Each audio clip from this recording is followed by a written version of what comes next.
Muy bien.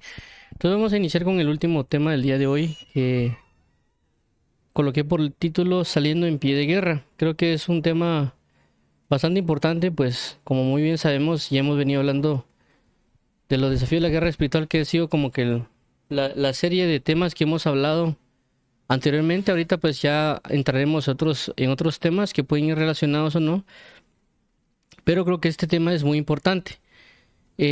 Por muchas razones, mucho porque muchos de nosotros ya estamos en un servicio constante a Dios o tenemos ciertas batallas espirituales que si no nos enfocamos bien, no nos preparamos bien, vamos a tener ciertas dificultades. Y por eso el tema que vamos a, o sea, lo que vamos a tomar el día de hoy, que prácticamente Samuel capítulo 4 en general, habla de esas consecuencias de no tener bien formado lo que es el reino en nosotros, para que ese reino en nosotros pueda manifestar una guerra espiritual. Y por esa causa es la importancia de lo que vamos a hablar el día de hoy. Entonces vamos a orar para iniciar, para que el Señor nos ayude en el tema que vamos a hablar el día de hoy, para que no tengamos nosotros problemas. Padre, en el nombre de Jesús te damos las gracias por tu amor, fidelidad y misericordia. Ayúdanos, por favor, papito, para que tú seas nuestro socorro, nuestro auxilio, nuestra gracia y nuestra fidelidad y la hermosura de tu santidad esté en nosotros. Líbranos de toda altivez, de toda vanagloria, de toda obra de iniquidad y de infidelidad. Ayúdanos a ser fortalecidos en la verdad y corresponder al amor que tú das. En Cristo Jesús, Señor amado. Amén y amén. Muy bien. Entonces el versículo que habla de esto, o que específicamente habla de pie de guerra, es 1 Samuel 4.1, Biblia textual, cuarta edición. Creo que también la tercera edición lo dice. Dice de la siguiente manera: por aquel tiempo Israel salió en pie de guerra al encuentro de los filisteos y acamparon en Ebenezer, y los filisteos acamparon en Afec. Entonces vemos claramente que aquí habla que salieron en pie de guerra. Cuando se habla de pie de guerra, hay dos definiciones. Una es estar preparado para entrar en combate, y lo segundo es dispuesto a luchar o enfrentarse. El problema acá, o el punto acá que queremos resaltar, es de que nosotros podemos ponernos en pie de guerra, nosotros podemos salir a la batalla, pero no nos asegura nada que salgamos victoriosos o no. Alguien dirá, no, es que Dios está con nosotros. Uno supone a veces que Dios está con nosotros, pero no del todo. Por eso que voy a tomar de ejemplo 1 Samuel 4, para ver las características por las cuales las personas fallaron en esa manifestación, porque ellos salen en pie de guerra en 1 Samuel 4, pero ellos son derrotados por los filisteos. Si Dios dijo que iba a estar con ellos, ¿por qué es que terminan siendo derrotados? Entonces ahí es donde entra el pequeño conflicto, por así mencionarlo, de la situación que acá se presenta, ¿verdad? Entonces, lo que queremos resaltar es cómo corregir eso, cómo abordar esto, para que cuando salgamos al pie de guerra, es decir, cuando estemos listos para salir a la batalla, tengamos las cosas en orden para poder tener victorias y no derrotas. Y por esa razón creo yo que vamos a ver este versículo, que creo que es muy importante, por lo que se refleja en 1 Samuel 4, y es lo siguiente: Jeremías 8:18, y dijeron, venid y maquinemos contra Jeremías, porque la ley no faltará al sacerdote, ni el consejo al sabio, ni la palabra al profeta. Venid e irámoslo de lengua y no atendamos a ninguna de sus palabras. Entonces aquí están hablando de tres cosas. Están hablando de un sacerdote, están hablando de un sabio y están hablando de un profeta. Y esto es muy relevante de lo que vamos a hablar. Ahora, tanto sacerdote como profeta nos queda muy claro. La cuestión aquí es con lo sabio. Cuando se habla de sabio, se habla acerca de rey. Regularmente lo que va relacionado a un sabio va relacionado mayoritariamente o relacionado a lo que es un rey.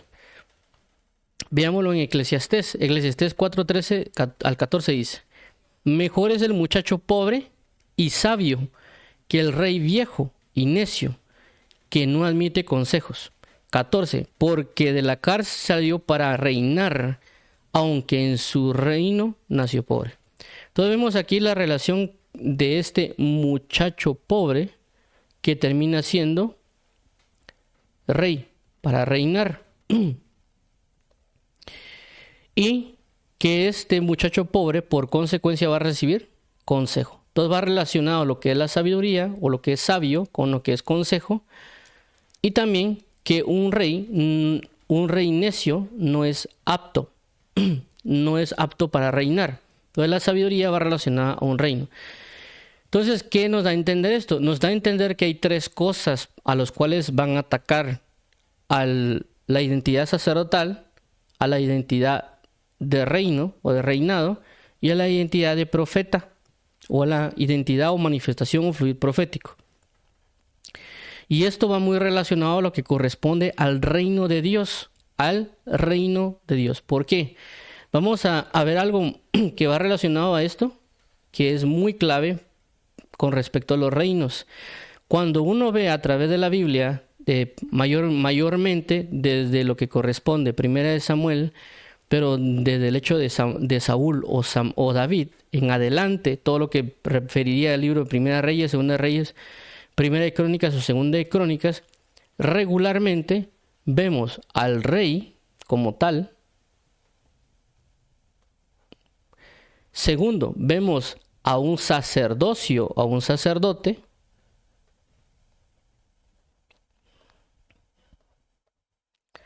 Y por último, vemos lo que corresponde a un profeta. Y claramente, pues, en otras ocasiones también hacen referencia a lo que es el general de guerra o a un, vamos a ponerle el dirigente de la guerra, ¿cómo se llama? Sí, general. Vamos a poner en general, que corresponde a lo que es un ejército que va a ir a la guerra. Tenemos regularmente estas cuatro cuestiones. De repente aparece un consejero o algo por el estilo. Pero regularmente en el reino aparecen estas tres figuras muy importantes: el rey, el sacerdote, el profeta y el general. Pero el general regularmente tiene su ejército. Ahora, de estos que están acá, regularmente lo que corresponde al rey, lo que corresponde al sacerdote y al profeta, los tres son personas que se ungen para que ejerzan su función de rey, de sacerdote y de profeta, para que puedan ejercerlo. Y estos tres, tanto el rey, el sacerdote y el profeta, ejercen una influencia en el general o en el ejército que va a ir a la guerra. Es decir, que depende del rey, del sacerdote o el profeta, el enviamiento del ejército y la victoria de ese ejército. Por supuesto, el ejército o el general tiene sus estrategias, tiene su formación, pero mayormente dependen de estos tres para que ellos puedan ganar. Si el general del ejército puede ser muy bueno, pueden saber estrategias de guerra, pueden saber un montón de cosas, pero si hay un problema en estos tres, en el rey, en el sacerdote o en el profeta, el ejército va a fallar. Si el rey, el sacerdote o el profeta son excelentes o están en la presencia de Dios en la plenitud, ese ejército va a salir victorioso. Y esto prácticamente es lo que corresponde al reino. Ahora, cuando nosotros vemos estas tres cosas que vemos acá, esto es un mover mesiánico. ¿Por qué? Porque recordemos de que cuando hablamos de mesiánico hablamos de ungido y hablamos de Cristo. Es decir, de que estas tres cosas en nosotros forman una excelencia de Cristo, forman un ungimiento, un ungido. Si nosotros vivimos bajo el reinado, bajo el sacerdocio y bajo el mundo profético o la dimensión profética que Dios nos está enseñando, vamos a tener una victoria en todo lo que hagamos. Si nosotros nos salimos o descartamos algo de lo que está ahí, vamos a fallar. Por eso que Jesucristo pudo entrar, si lo queremos llamar, en la guerra espiritual y no perdió ninguna batalla, porque Él tenía las tres. Él ejerció las tres en plenitud. Él se enfocó en las tres. Por eso que Él era el Cristo, es decir, él era el ungido, Él era el Mesías, porque Él tenía las tres, las tres manifestaciones, cosa que nosotros, por no enfatizar en esto, por no tener esto, perdemos. Cuando nosotros decimos que somos cristianos, lo decimos a veces por hecho que estamos yendo a la iglesia o porque creímos en Jesús. Pero realmente un verdadero cristiano es aquel que se va a mover en estas tres cosas que estamos hablando, en el reinado, en el sacerdocio y en lo profético. Cuando hablo de rey, no hablo de que yo tenga una gran casa, un carro. Lo que estoy hablando de un reinado es de que una persona tiene un ejercicio en la justicia, tiene un ejercicio en el estar atento al cuidado de los que corresponden a al reino y al pueblo de Dios. De igual manera con lo que corresponde al sacerdocio y lo que corresponde al mover profético que Dios da. Por eso que nosotros nos llamaríamos cristianos, porque seríamos como Cristo. ¿Por qué? Porque Cristo manifiesta el reino, el sacerdocio y el profeta. ¿Por qué? Porque estos tres son ungidos. Vuelvo a resaltar, si hay un problema con estos tres, va a haber un problema con las guerras espirituales. Porque esto es el verdadero reino. Si no está establecido un verdadero reino, va a haber un problema. Y vamos a tener derrotas, fallas y un montón de circunstancias por no haberle puesto atención a esto. Entonces muchas personas van al ejercicio, por ejemplo, la iglesia que están sirviendo, van a evangelizar, van a predicar, van a hacer campañas, van a hacer un montón de cosas y a veces dicen por qué no pasó nada, por qué fallamos o por qué X o Y sentido. Pues es simple y sencillo, porque estas tres están fallando. Y tanto puede ser el problema de que si nosotros descuidamos estas tres cosas y solo nos enfocamos en una guerra espiritual, lo que va a pasar es de que nos pueden quitar la gloria. Eso es prácticamente lo que ya aparece al final de Samuel de capítulo 4, cuando dice que ocurre el Icabod. Y el Icabod significa una pérdida de la gloria, significa alguien sin gloria. Pero cuando examinamos la historia de 1 Samuel 14, por eso lo estoy mencionando desde este punto, si miramos nosotros 1 Samuel 14, hubo un problema con el reinado, hubo un problema con lo sacerdotal y hubo un problema con lo profético. Por esa causa, cuando ya fueron al pie de guerra, salieron al pie de guerra, lo único que estaban esperando era una derrota, porque las tres estaban fallando. Ahora vamos a leer ya eso para poder entender un poquito más por qué está fallando y por qué fue la causa, o sea, por qué esas tres cosas terminaron en la derrota. Sigamos acá, creo que es 1 Samuel 4, vamos a hacer lo mismo, vamos a leer todo para entender un poco más y luego vamos a regresar a los versículos. Dice 1 Samuel capítulo 4, dice lo siguiente. Y Samuel habló a todo Israel. Por aquel tiempo salió Israel a encontrar en batalla a los filisteos y acampó junto a Ebenezer. Y los filisteos acamparon en Afec. 2.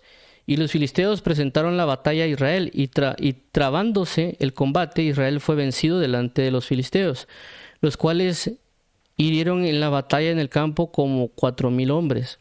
3. Cuando volvió el pueblo al campamento, los ancianos de Israel dijeron: ¿por qué nos has herido hoy Jehová delante de los filisteos? Traigamos a nosotros de Silo el arca del pacto de Jehová, para que viniendo entre nosotros nos salve de la mano de nuestros enemigos. 4. Y envió el pueblo a Silo, y trajeron de allá el arca del pacto de Jehová de los ejércitos que moraba entre los querubines, y los dos hijos de Elí, Ofni y Fines, estaban allí con los del arca del pacto de Dios. 5. Aconteció que cuando el arca del pacto de Jehová llegó al campamento, todo Israel gritó con tan grande júbilo que la tierra tembló. 6. Cuando los filisteos oyeron la voz de júbilo, dijeron: ¿qué voz de gran júbilo está en el campamento de los hebreos? Y supieron que el arca de Jehová había sido traída al campamento. 7. Y los filisteos tuvieron miedo porque decían: ha venido Dios al campamento. Y dijeron: ay de nosotros, pues antes de ahora no fue así. 8. Ay de nosotros, ¿quién nos librará de la mano de estos dioses poderosos? Estos son los dioses que hirieron a Egipto con toda plaga en el desierto. Esforzaos, oh filisteos, y sed hombres para que no sirváis a los hebreos como ellos os han servido a nosotros.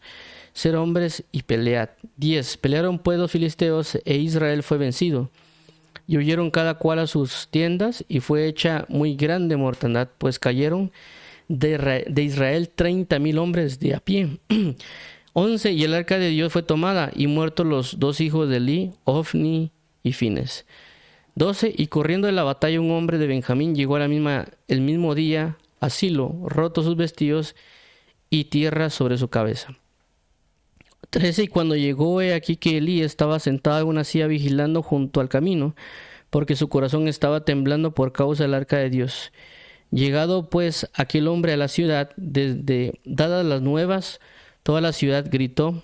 14. Cuando Elí oyó el estruendo de la gritería, dijo: ¿qué estruendo de alboroto es este? Y aquel hombre vino a prisa y dio las nuevas a Elí. 15. Era ya Elí de edad de 98 años y sus ojos se habían oscurecido de modo que no podían ver.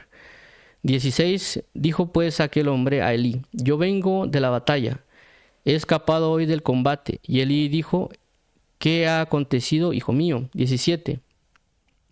Y el mensajero respondió diciendo: Israel huyó delante de los filisteos, y también fue hecha gran mortandad en el pueblo. Y también tus 2 hijos, Ofni y Fines, fueron muertos, y el arca de Dios ha sido tomada.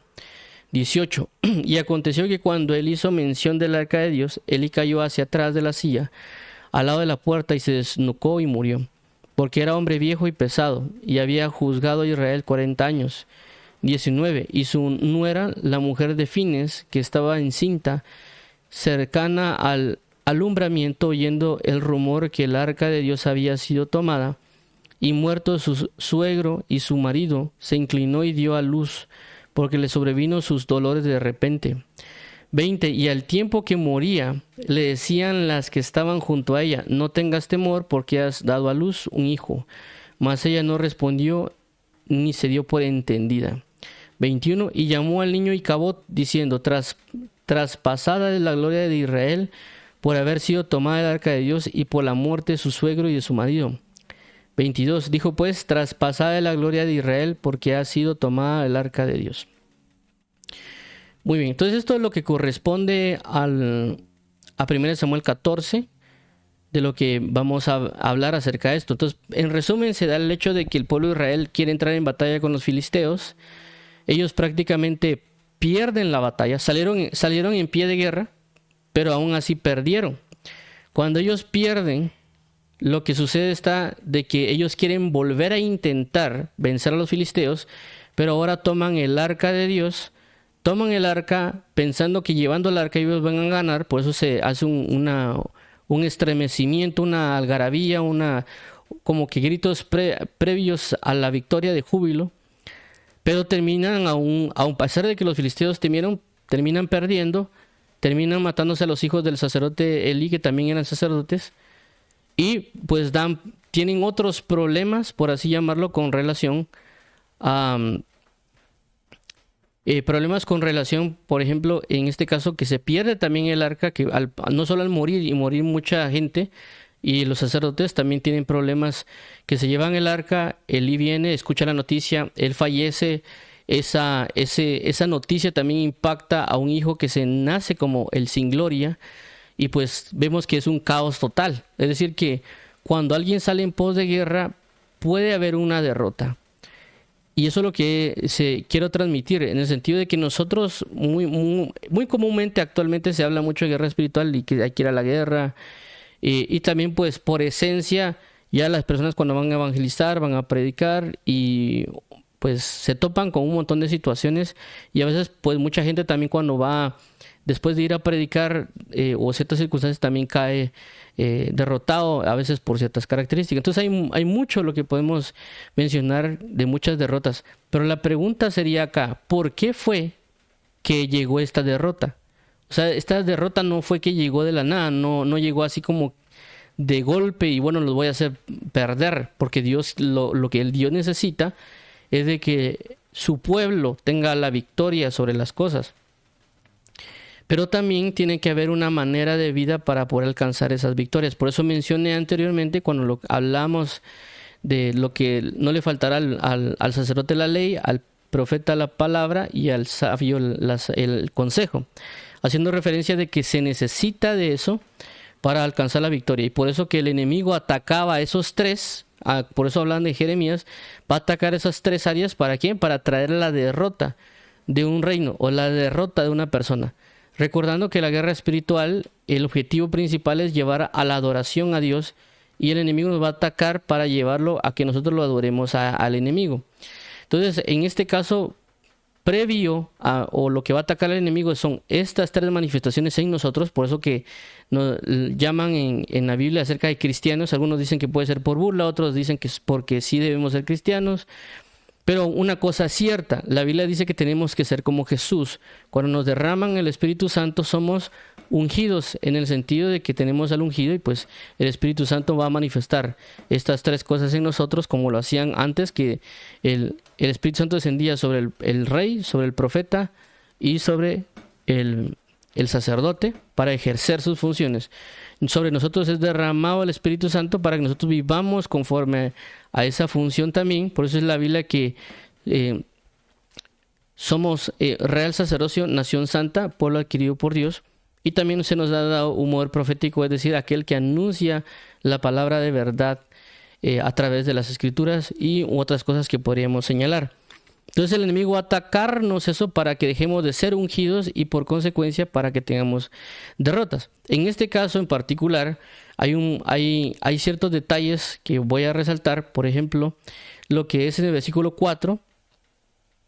Dice que Elí y Ofni, al final del versículo 4 dice, voy a leer el 4, perdón. Y envió el pueblo a Silo y trajeron de allá el arca del pacto de Jehová de los ejércitos, que moraba entre los querubines. Y los dos hijos de Elí, Ofni y Fines, estaban allí con el arca del pacto. ¿Qué pasa acá? Vamos a tocar primero el sacerdocio.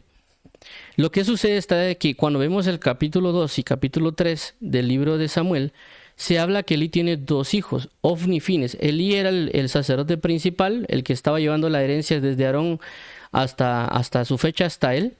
Y por supuesto le tocaba a Ofni y Fines ejercer un sacerdocio, porque eran los hijos de Elí. Pues Elí ya estaba anciano y pues la Biblia también dice que sus ojos estaban siendo apagados, estaban apagándose porque ya no miraba muy bien. Entonces, ¿qué pasa? Estos Ofni y Fines estaban provocando problemas, o sea, no había un buen testimonio de ellos. Vuelvo a resaltar, esto lo habla capítulo 2 y capítulo 3 de 1 Samuel. Entonces, ellos lo que estaban haciendo es robándose las ofrendas, fornicando con las mujeres ahí en el área del sacerdocio y demás situaciones. Entonces no había un buen testimonio realmente de ellos. Es decir, de que ellos habían deformado el sacerdocio, todo lo que tenía que ser conforme a la santidad y la consagración que Dios había pedido sobre un sacerdocio, sobre el hecho de interceder por un pueblo, sobre el hecho de ayudar a un pueblo para el perdón de pecados, y toda esa línea que manifiesta un sacerdocio, lo estaban usando en profanación. Es decir, que estaban violando todo lo que Dios les estaba diciendo que no tenían que hacer, y que tenían que ser ciertas obras, si lo queremos llamar así, conforme a su función sacerdotal, lo estaban ejerciendo en puras tinieblas. Entonces prácticamente una de las cosas que el enemigo atacó fue el sacerdocio de ellos. Por causa de destruir el sacerdocio también vino este juicio, porque Dios dijo que resultó en Dios provocar la muerte de Ofni y Fines, que es lo que se habla en 1 Samuel también, capítulo 3, donde Dios le habla palabra a Samuel para decirle a Elí de que va a matar a Ofni y a Fines y que no va a haber marcha atrás, porque ellos no quisieron honrarlo a Dios por Dios y hicieron todas esas abominaciones.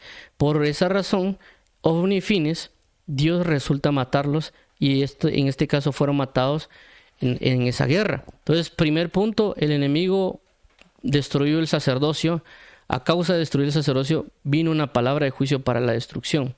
Es decir, basado en lo que hablamos de Jeremías, que al sacerdote no le faltará la ley.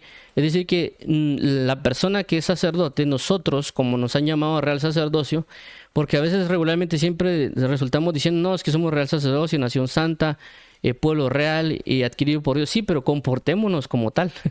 Es decir, no porque lo digamos, lo somos. Tenemos que creer y hacer, porque ellos realmente eran, por así, sacerdotes, pero no se comportaban como tal.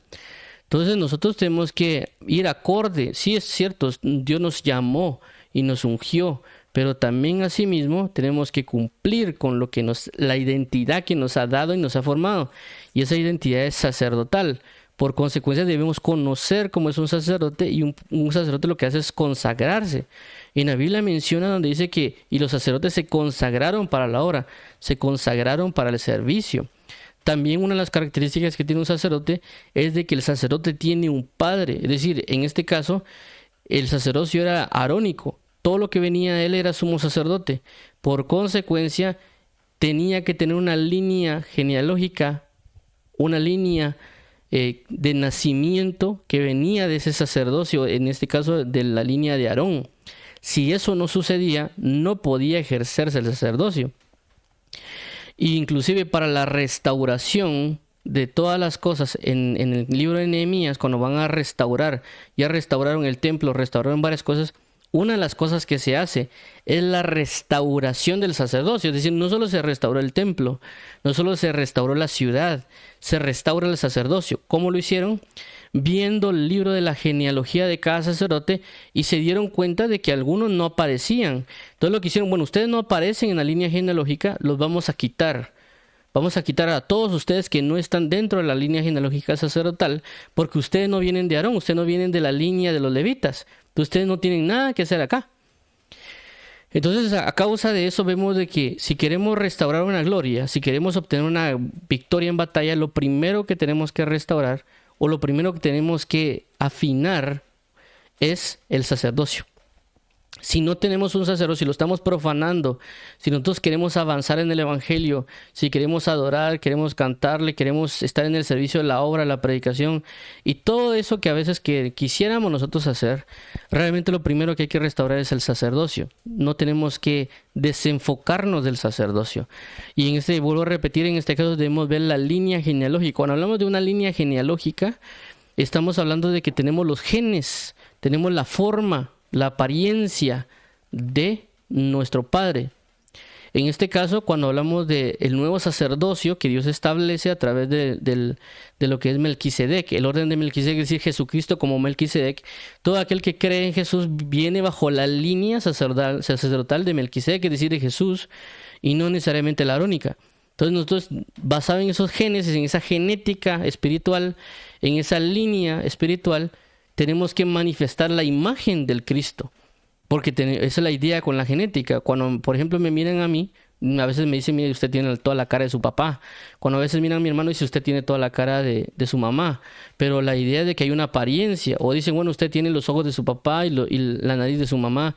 Entonces, esa es la genética. Entonces, nosotros espiritualmente, genéticamente tenemos que mostrar la imagen de Jesús sacerdotalmente, es decir, en la consagración, en el sentido de la justicia, en el sentido del cumplimiento de la palabra de Dios, porque si alguien dice que es como Jesús o que conoce a Jesús, debe andar como él anduvo, y Jesucristo anduvo conforme a la palabra de verdad, conforme a la ley de Dios, conforme al mandamiento, que ese mandamiento es el amor, pero el amor basado en la palabra misma.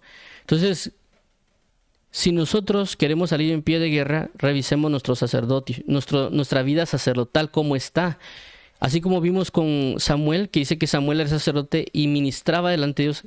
¿Estamos nosotros ministrando delante de Dios? No estoy hablando ministrando delante de Dios en el sentido de predicar o enseñar o interceder por otros. Estamos hablando de ministrar a Jehová en el sentido de estamos orando a Dios continuamente. Estamos alabando, estamos entrando en comunión con Él, estamos ejerciendo una vida de consagración delante de Dios. Si no lo estamos haciendo, si salimos a la guerra, vamos a tener problemas. ¿Por qué? Porque el enemigo va a atacar eso para que nosotros fallemos en la misión que nos está dando a través de ir a predicar o enseñar o otros ejercicios espirituales de guerra espiritual. Ahora, en el otro caso que vamos a ver acá, de lo que acabamos de leer, vamos a hablar acerca de vamos a ver el 50, aquí está, de los ojos de Elí. Es el versículo 15. Veamos acá en el versículo 15 1 Samuel con respecto a lo siguiente. Dice, Elí era de edad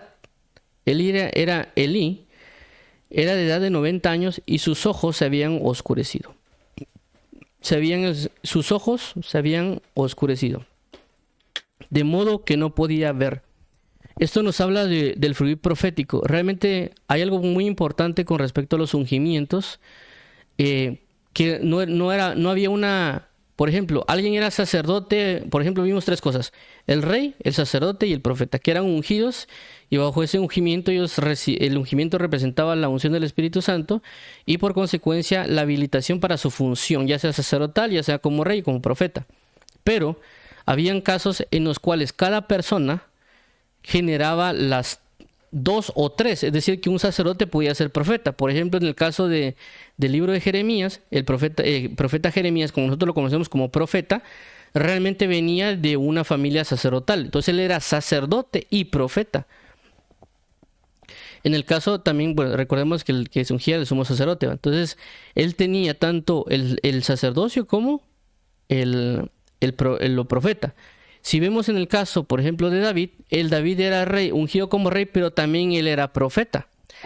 Y pues ya en otros términos espirituales podemos ver también a David como una persona que tenía también la función de sacerdote, pero no bajo un antiguo pacto, sino como un nuevo pacto. Entonces David realmente encierra lo que corresponde a lo que hemos venido hablando de las cuatro cosas. Yo creo que vamos a ver si era más arriba. Creo que bueno, lo voy a volver a escribir aquí. Entonces, con David tenemos las tres. Aquí tenemos el rey, el sacerdote, tenemos el profeta, perdón, y el ejército o la guerra, el general ejército. Okay.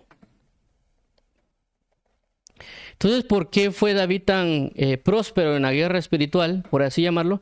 Era porque él fue ungido, y fue ungido como rey. Él también ejerció el mover de profeta. La Biblia dice que David era profeta. Y también David generó el sacerdocio. No un sacerdocio conforme a la ley mosaica o la línea de Aarón, sino un sacerdocio nuevo testamentario, porque David tuvo un adelanto en tiempos espirituales, porque él creía en Jesús, y al creer en Jesús, por eso que él entraba al lugar santísimo sin problemas. Por eso que muchos admiran a David. Y claramente la Biblia menciona que David dice: yo vi al Señor que le dijo a mi Señor: siéntate a mi diestra hasta que ponga a todos tus enemigos por estrado de tus pies.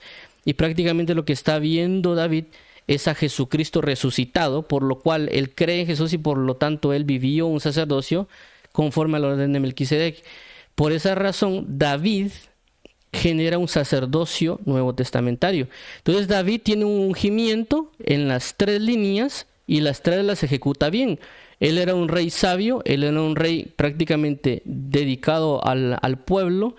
Otras características: también él ejerció un sacerdocio en comunión con Dios, y también él tenía la integridad profética, por lo cual su mover de guerra espiritual o el ejercicio de entrar a las batallas y las victorias era preciso, y por eso tenía tanta, por así decirlo, prosperidad en la guerra espiritual, porque él en su ungimiento ejerció las tres cosas. Por eso es uno de los ejemplos del Mesías o de Cristo Jesús en esos aspectos. Entonces, en este caso en particular, lo que va a hacer el enemigo, en este caso cuando aquí se habla de Elí, que sus ojos se habían dañado por la edad, pero también podemos ver en 1 Samuel 3, que lo leímos en la reunión anterior o en el tema anterior, hablaba que dice que en esos tiempos escaseaba la visión. ¿Por qué escaseaba la visión? Porque realmente nadie estaba buscando una comunión con Dios, nadie estaba buscando el ejercicio del sacerdocio, del perdón de sus pecados, de toda esa idea. Entonces no había una función, en este caso, del mover profético, en el sentido de la comunión, del arrepentimiento, de la idea de la palabra revelada, como se muestra en 1 Samuel 3, de un verdadero conocimiento de Dios. Como en el caso lo tenemos como David, que entraba en comunión diaria con Dios, que le cantaba a Dios, que esa es prácticamente la identidad profética. Es la idea no de estar profetizando, no la idea de estar diciéndole a alguien todos los pecados que puede tener, sino que la idea del mover profético es la idea de una comunión plena con Dios. Por eso cuando miramos a Elías, cuando dice: yo soy el profeta Elías, que está en la presencia de Dios. Entonces, ¿por qué? Porque un profeta tiene que estar en la presencia. Un profeta va a buscar la presencia de Dios. Por consecuencia va a recibir la revelación de Dios, va a recibir la visión de Dios. Entonces, una persona claramente puede venir y cumplir la ley, qué sé yo, de las enseñanzas de mandamientos que les han dado. Pero si esa persona no busca la comunión con Dios, no va a tener esa presencia de revelación profética que Dios quiere que tenga. En este caso, Elí claro, estaba ejerciendo ciertos ejercicios sacerdotales, pero Elí no estaba en comunión con Dios, no estaba atendiendo a lo que Dios le estaba diciendo, no estaba atendiendo a las verdades que Dios tenía, sino que él antepuso a sus hijos antes que a Dios. Entonces, él al anteponer a sus hijos, presentaba una comunión con sus hijos.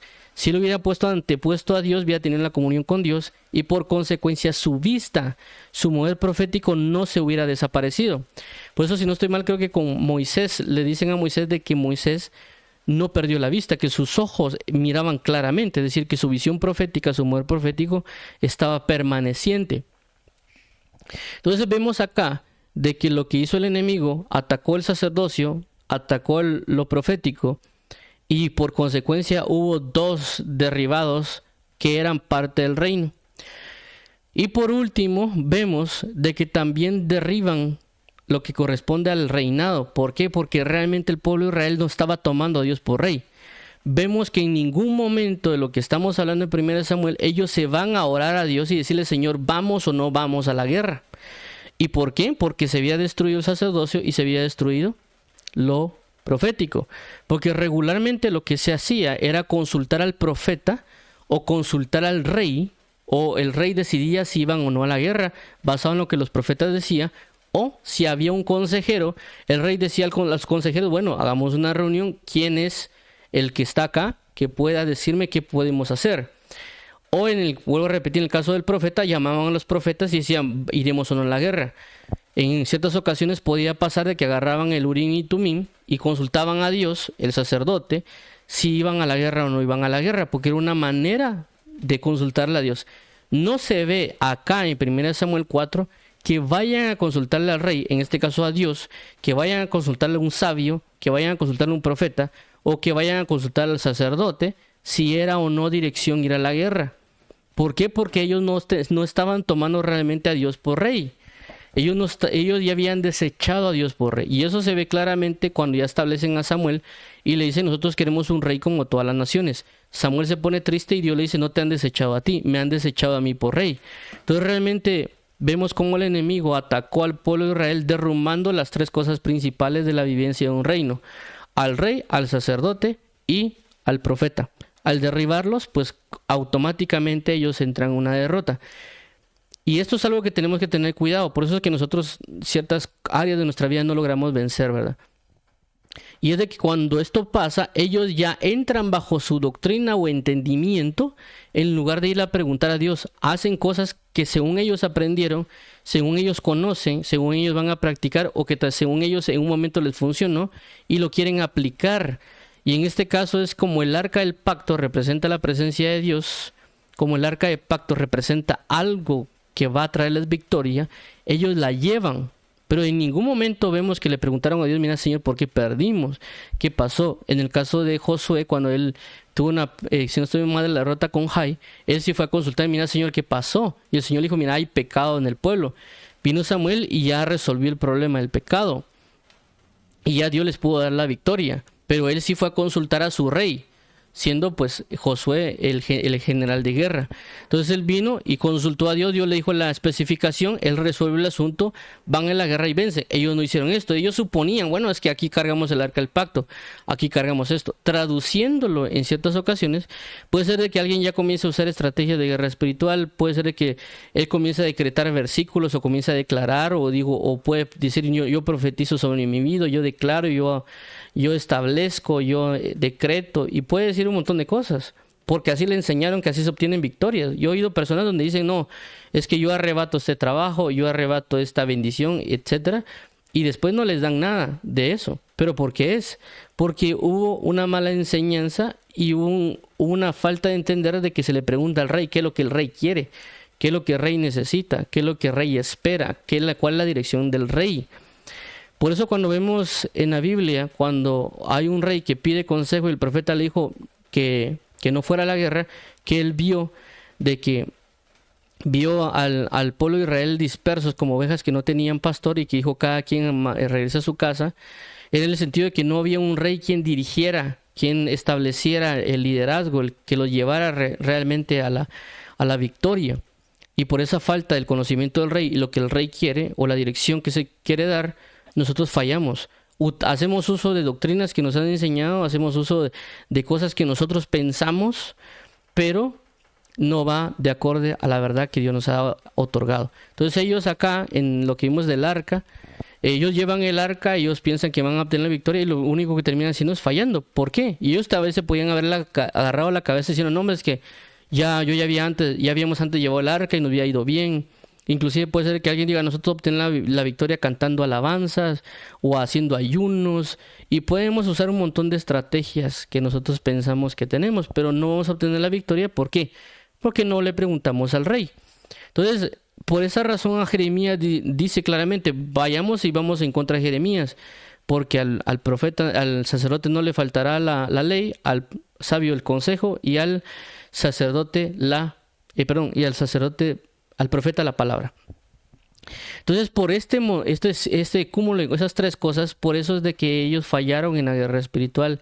Y el problema fue la decadencia, porque inclusive ellos ya nunca se arrepintieron. Inclusive a Elí, cuando le profetizaron, él no asimiló las cosas y no buscó un arrepentimiento. Dijo, no, que Dios haga como quiera, porque Él es Dios, en lugar de buscar un arrepentimiento. Entonces nosotros, ¿qué tenemos que hacer nosotros? Nosotros por lo menos tenemos que ver estas tres cosas, que creo que aquí la puse. Aquí. Entonces nosotros tenemos que examinar cómo está nuestro reinado. ¿Le hacemos caso a Dios en lo que nos está diciendo? Vamos a preguntarle antes de hacer algo.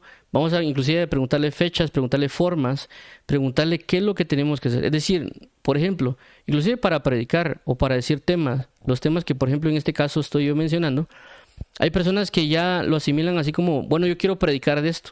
No es tanto como le voy a preguntar a Dios qué es lo que Él quiere que yo predique. ¿Por qué? Porque sabemos que tenemos un rey. Si cuando uno trabaja en las empresas, uno le va a consultar al jefe y le dice, mire, ¿qué tenemos que hacer? ¿Qué es lo que usted planea? ¿Qué es lo que usted quiere? Entonces uno ya va y uno hace conforme a lo que están pidiendo hacerlo. Entonces, ¿por qué no hacemos eso con Dios? Tenemos un rey, tenemos que sujetarnos a la dirección que el rey está marcando. Por eso es importante orar y preguntarle, mira, Señor, no solo preguntarle a Dios, Señor, ¿qué tema necesito que quieres que dé? Sino, ¿qué es lo que tú quieres transmitir con este tema para estar yo alineado con Dios en la dirección que Él quiere que uno tenga para definir eso? O cómo se deben hacer las cosas, en qué orden, etcétera. Uno consultarle al rey y moverse. Claro, también está la aplicación de la justicia, la aplicación de la compasión y otras cosas que podemos ver a través de David, a través de Jesús, que ellos son ejercicios de reyes. O por ejemplo en el caso de Josías, que dice que Josías amó a Dios como David, pero también amó a Dios conforme a toda la ley de Moisés, con toda la mente, con toda el alma, con todo el corazón. Entonces vimos cómo debe ser un verdadero mover de reinado, o en este caso siendo ciudadanos del reino. Además que también la Escritura dice claramente en Deuteronomio 17, en los últimos pasajes, dice de que si un rey se sienta en el trono, lo que deberá hacer es leer todos los días del libro de la ley, copia del sacerdote. Entonces, si nosotros queremos manifestar un mover de reinado en nosotros, del reino de Dios, tenemos que leer la Biblia. Si no leemos la Biblia, no estamos llenando este punto principal de lo que corresponde al mover de rey o el mover de reinado. Y por esa causa nuestro corazón se va a altivar, por esta causa nuestro corazón se va a volver soberbio, por esta causa nosotros no tendremos temor de Jehová, por esta causa no tendremos muchas cosas que Deuteronomio capítulo 17, en sus versículos finales, habla acerca de eso y da las instrucciones a un rey. Y vemos claramente de que porque hay ministros que en su momento comenzaron bien, que al final terminan tal vez altivos, con prepotencia o hablando de prosperidad y demás, porque claramente en Deuteronomio 17 habla de eso. Dice que no tendrás muchos carros, no tendrás muchos, caballos. En ese momento no había carros, había carros pero de guerra. Caballos, no tendrás muchas casas o mujeres y demás, para que tu corazón no se altive de entre tus hermanos. Y eso no significa que nosotros seamos reyes o porque alguien sea profeta sea un rey, sino en el sentido de que es una forma de vida del reino, que nosotros somos parte de una familia real porque pertenecemos o somos hijos de Jesús.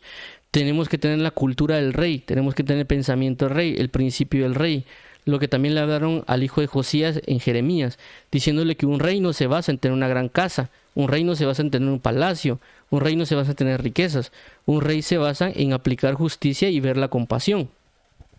Entonces, si nosotros no estamos absorbiendo eso, no estamos aplicando el conocimiento de la verdad de un reinado, no tenemos esa sabiduría, no estamos cumpliendo con eso, vamos a ser derrotados. Segundo, si no tenemos la aplicación del sacerdocio conforme a la aplicación de la ley, tanto rey y sacerdote tenían que cumplir la ley, va a haber problemas. Si no vivimos conforme al mandamiento, si no vivimos conforme a la aplicación del sacerdocio. Cuando hablo de sacerdocio, no estoy diciendo ir a servir a la iglesia. Cuando hablo de sacerdocio, no estoy hablando de hacer y deshacer en la iglesia y tener como 20 servicios dentro de la congregación. Cuando hablamos de un sacerdocio, y más aún el sumo sacerdocio, hablaba de alguien que se presentaba diariamente delante de Dios y entraba en una comunión, en la presencia, en intimidad, aparte de la aplicación de saber cómo consagrarse y otro tipo de situaciones que el sacerdote conocía y manifestaba en él. Si nosotros descuidamos la oración, descuidamos los mandamientos que Dios nos ha puesto en la mente y en el corazón, según lo que habla el libro de Hebreos o también los profetas, que dice que en este nuevo pacto Dios colocará la ley en nuestras mentes y corazones. Sino eso que Dios nos puso en nuestra mente y corazón en nuestro nuevo pacto, nosotros no lo estamos guardando, no estamos cumpliendo con el mover sacerdotal y por consecuencia va a haber problemas, porque la idea que Dios nos da una ley, un sacerdocio o algunas otras manifestaciones de consejo es para que nosotros seamos transformados a renovación de vida y entendimiento y podamos conocer la voluntad de Dios. Para mí puede ser una ley implantada por Dios, aunque tal vez para otro no, porque para otro es naturaleza. Entonces, el sacerdocio tenemos que aplicarlo diariamente, tenemos que usar una consagración diaria, tenemos que hacer todo lo que hagamos para Dios. Y eso también va a involucrar velar o amar a nuestro prójimo. Por eso la Biblia dice, y el que ama al prójimo ha cumplido la ley. Eso involucra al sacerdocio.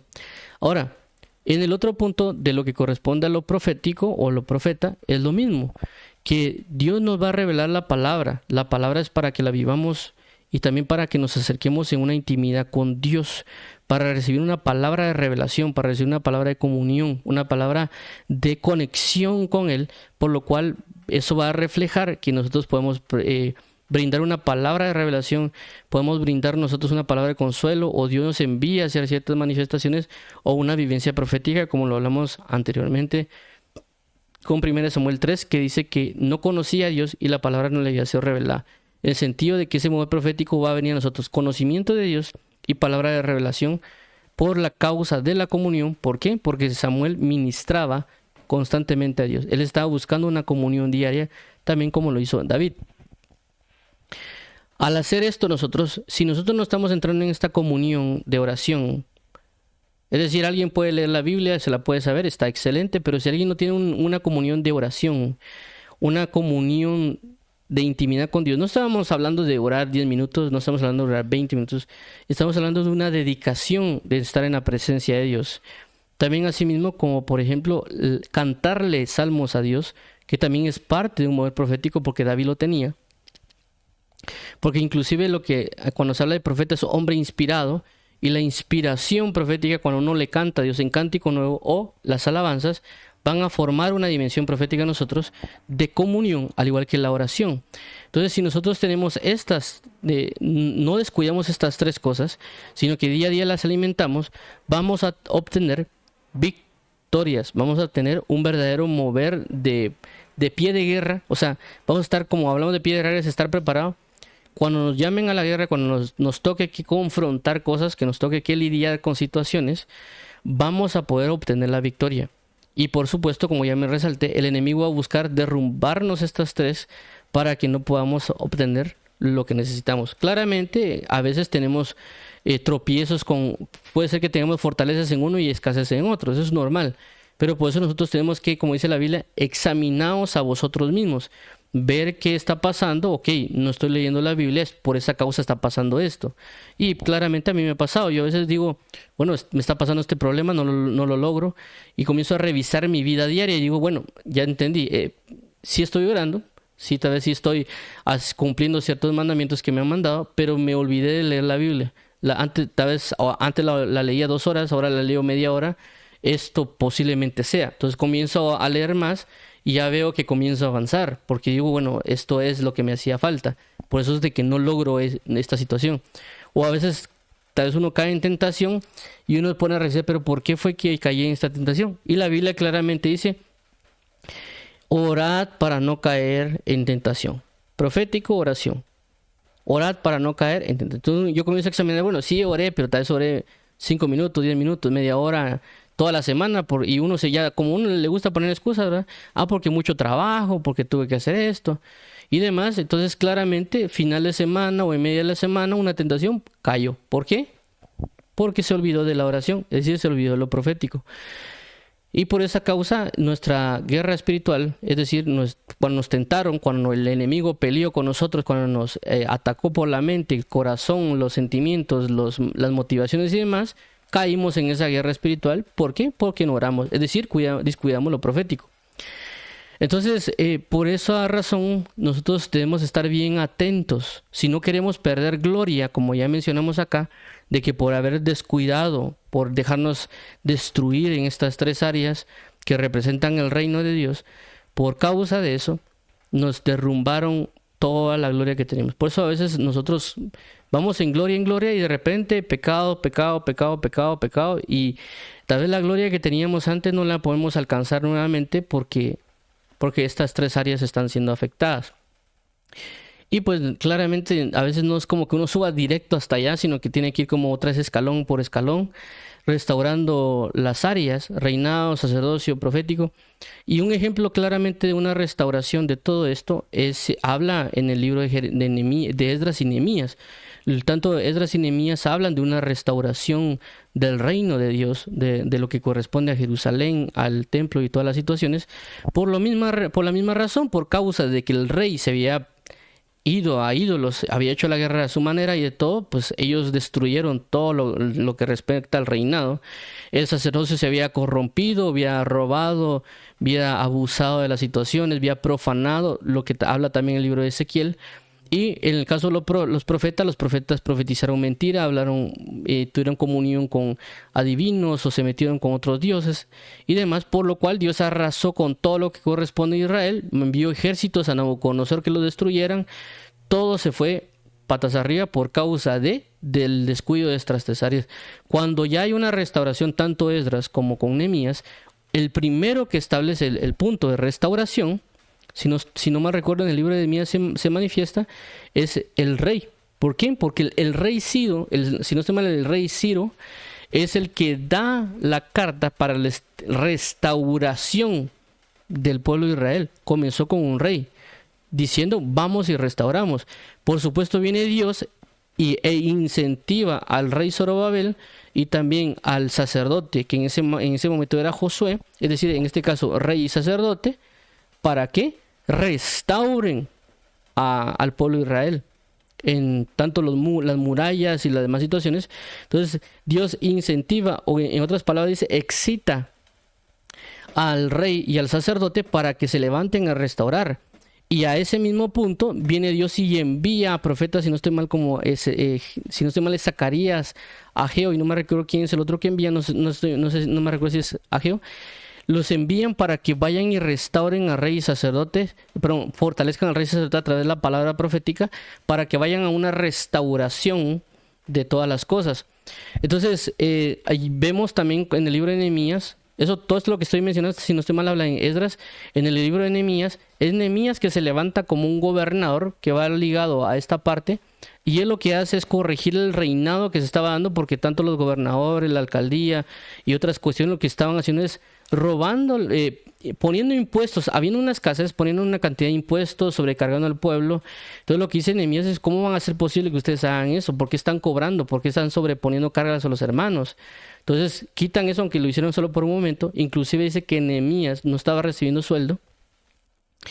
Entonces estaban restaurando la parte del gobierno, lo que llevaba el rey. Ya mencionamos lo que el sacerdocio, cómo es de que restauran toda la área sacerdotal en quitar a aquellos que no tenían la genética, aquellos que no venían de la línea genealógica y demás. Por consecuencia no estaban eso, y Dios no podía dar una verdad porque estaban incumpliendo con cosas. Y otras situaciones que estaban restaurando en el templo y demás. Y pues por consecuencia vino el mover profético al final, dándose tanto la proclamación de la gloria de Dios como el llanto, pero asimismo al final, a la finalización de la reconstrucción del templo, se da la manifestación de las alabanzas porque rodean todo Israel. Si no estoy mal, unos se fueron por un lado, otros por el otro lado para rodearlo, encontrarse, y mientras eso estaba pasando pusieron a delegados para que cantaran alabanzas y se fueran con instrumentos, lo cual representa una restauración de gloria y por lo tanto un mover profético, tanto en el inicio del impulso de la vivificación por la palabra, como al final por medio de las alabanzas de Israel, por lo cual se restablece el ejército y pues las batallas y la gloria que se va a ir dando. Pero vuelvo a resaltarlo, si descuidamos estas tres cosas, si salimos a la guerra, si salimos en pie de guerra, vamos a ser destruidos o no vamos a tener las batallas y las victorias que necesitamos. Si restauramos estas tres cosas, si no descuidamos estas tres cosas, vamos a tener una prosperidad espiritual. El último ejemplo que voy a resaltar, como tomamos a David como ejemplo, que también es parte de la restauración, porque recordemos de que después de Saúl y los problemas, Dios establece a David. David realmente cuando David se está manifestando para la recuperación de la gloria perdida, porque ya vimos de que fue con esta cuestión de que perdieron el arca, el Icabod. David lo que hace es recuperar el arca de parte de Dios. Cuando ellos la tienen y la recuperan, lo que sucede está de que David realmente quiere representar esto que estamos acá. Esto que estamos viendo aquí lo representa David en cierto punto con desconocimiento. Es decir, a pesar de que él es ungido rey, él está manifestando de alguna manera el sacerdocio, como ya lo hemos hablado, y lo profético. El problema está de que cuando ellos descuidaron esta parte del sacerdocio, esta parte de acá, a pesar de que él tenía cierta manifestación, él lo descuidó en cierto punto. ¿Por qué? También entra el problema con el arca. Cuando él va, realmente él se coloca las vestiduras como que fuera un sacerdote por la vestidura de lino fino y demás.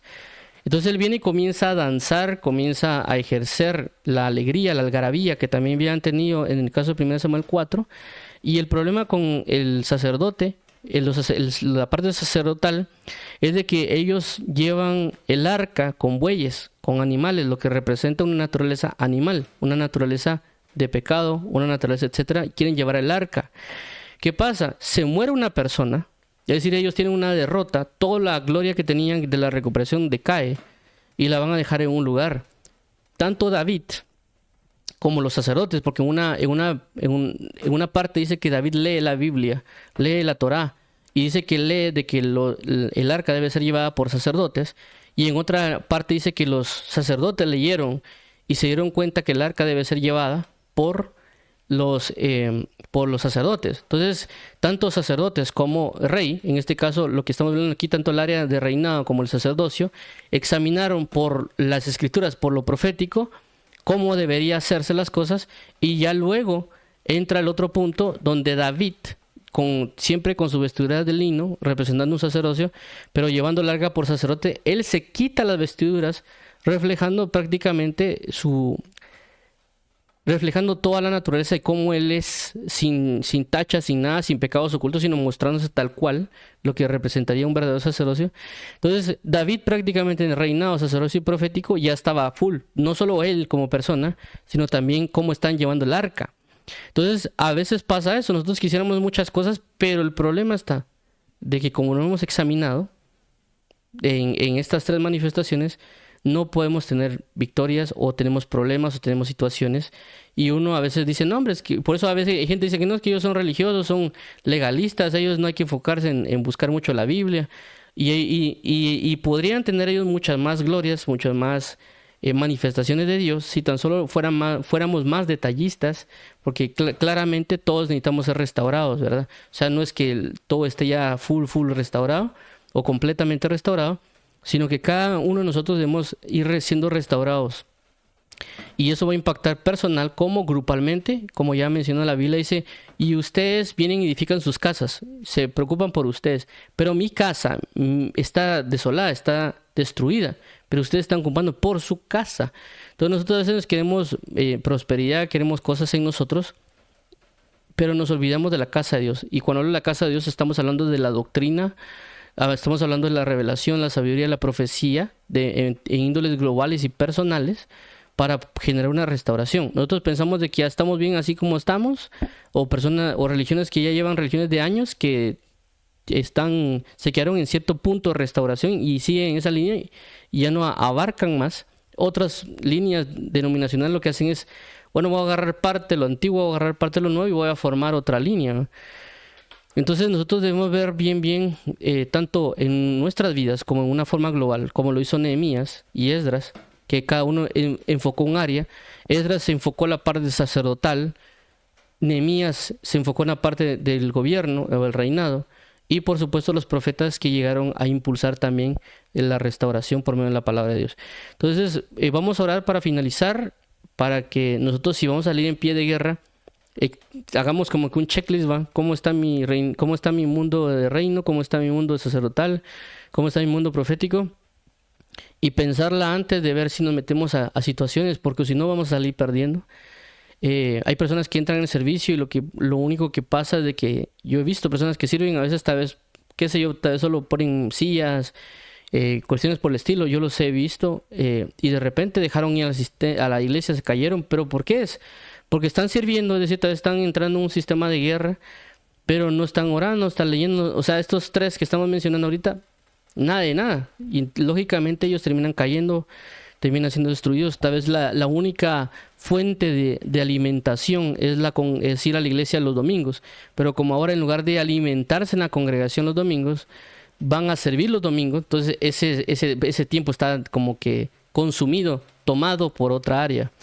Y por consecuencia van a decaer porque no tienen la fuerza necesaria. Entonces vamos a orar para finalizar y pidiéndole al Señor Jesucristo que nos ayude para que examinemos estas áreas, para que nos revele, que nos muestre cómo llevarla a la práctica, cómo entrar en el aprendizaje de la justicia, en el aprendizaje de la ley, del ser sabios, del entrar en comunión, en oración, en adoración con Dios, y tener todo esto para poder enfrentar las diferentes situaciones de guerra que van a ocasionarlos y estar preparados para salir al pie de guerra, ya sea porque ven una tentación, ya sea porque ven un problema, ya sea porque nos toque quiera predicar o enseñar, como ya hemos hablado anteriormente acerca del sistema defensivo ofensivo de la guerra espiritual. Efesios capítulo 6, cuando habla, dice estar atentos para el día malo o las chances del diablo, o como hablamos acerca de, si no estamos en 2 Corintios, cuando dice que estar dispuestos, las armas de nuestra milicia no son carnales, hablando de armas en el sentido ofensivo, o como en Romanos, si no estoy mal, 13, habla acerca de usar vestidos de las armas de luz, en ambos casos en un sentido ofensivo.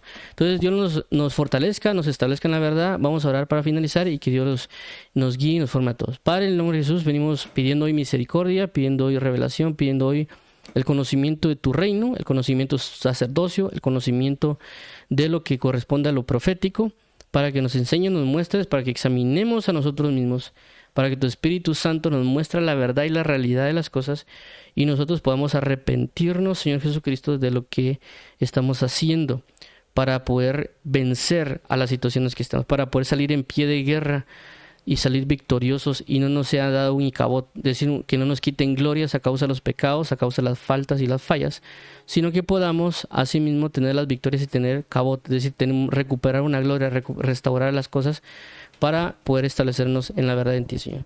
Ayúdanos, fortalécenos, examínanos y enséñanos y corrígenos para alabanza de la gloria de tu gracia en Cristo Jesús, Señor nuestro. A ti la gloria, Padre mío y socorro mío, de nuevo mío y fortaleza mía, castillo mío y amigo mío. En el nombre de Jesús, Padre amado, a ti sea la gloria. Entregamos este tiempo y que tu corazón nos ayude y que tu Espíritu nos ayude a vivir en el Espíritu. A ti la gloria, Señor Jesús, a ti la honra, honor, poder y alabanza, porque tú nos hiciste y no nosotros a nosotros mismos. En el nombre de tu Hijo amado Jesús, Señor amado, amén.